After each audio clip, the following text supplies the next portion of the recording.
जब से आई कोई बात नहीं कर रही। वो कहती है वो हमारा कोई मैच नहीं। अब आप वो जगह छोड़, सब कहीं और बना लीजिए। यार कहाँ है? कमरे से नहीं देखा जाने क्या बात है, मिलने के लिए कौन आया है। हेलो फ्रेंड, असलम साहब को सावल की बातें सच लगी थी। उन्हें सावल के लहजे की सच्चाई साफ नजर आ जाएगी, इसलिए वो कोर्ट जाने के बारे में सोचने पर मजबूर हो जाएंगे।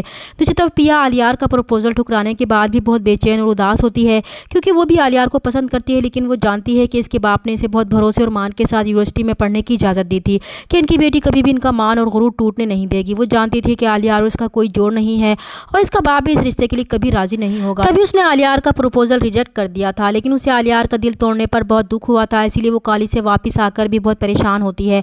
उसकी ये परेशानी ज़किया बेगम भी नोट कर लेती है, जबकि दूसरी तरफ आलियार का दिल भी बुरी तरह टूट चुका होता है, जिसकी वजह से वो खुद को कमरे में बंद कर लेता है। तो आलियार के वालिदैन भी परेशान हो जाते हैं और उसकी उदासी की वजह वो इसके दोस्त से मालूम करने को कहते हैं। तो आलियार को दोस्त उसे उदासी की वजह पूछता है, तो वो उसे बताता है कि जिस लड़की को वो पसंद करता है उसने उसे सिर्फ इसलिए ठुकरा दिया है कि इन दोनों की दुनिया अलग है, इन दोनों को कोई मैच नहीं है। जब ये बात आलियार के वालिदैन को मालूम होगी तो वो इसकी खुशी के लिए उस लड़की से मिलने का फैसला कर लेंगे। दूसरी तरफ पिया को एहसास हो चुका है कि इनकी वर्कशॉप छीनने वाले लोग बहुत ताकतवर हैं, उसका बाप इनका मुकाबला नहीं कर पाएगा, इसलिए वो अपने बाप से कहती है कि वो ये जगह छोड़ दें, अपना घर भी बेच दें, वो कहीं और वर्कशॉप बना लेंगे और घर भी बदल देंगे। लेकिन असलम साहब को पिया की ये बात सुनकर गुस्सा आएगा।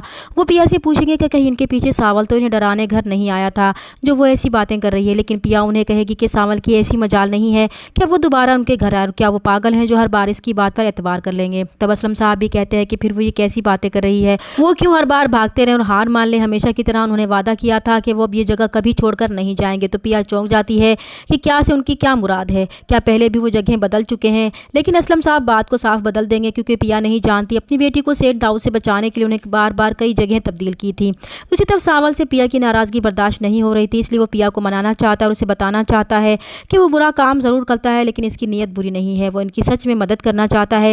लेकिन पिया इसकी कोई भी बात सुनने के लिए तैयार नहीं होती। पिया नहीं जानती कि सावल भी असलम साहब की वजह से बहुत परेशान है, इसलिए वो असलम साहब को इस मुश्किल से निकालना चाहता है। तभी उसे जब से पता चला था कि जिस शख्स की इसने जान बचाई है वो उसकी पहली मोहब्बत ससी का शौहर है और इस शहर का डीसीपी भी है, अब वही ही असलम साहब को बचाने में उसकी मदद कर सकता है। इसी मकसद के लिए वो ससी से मिलने उसके घर जाएगा।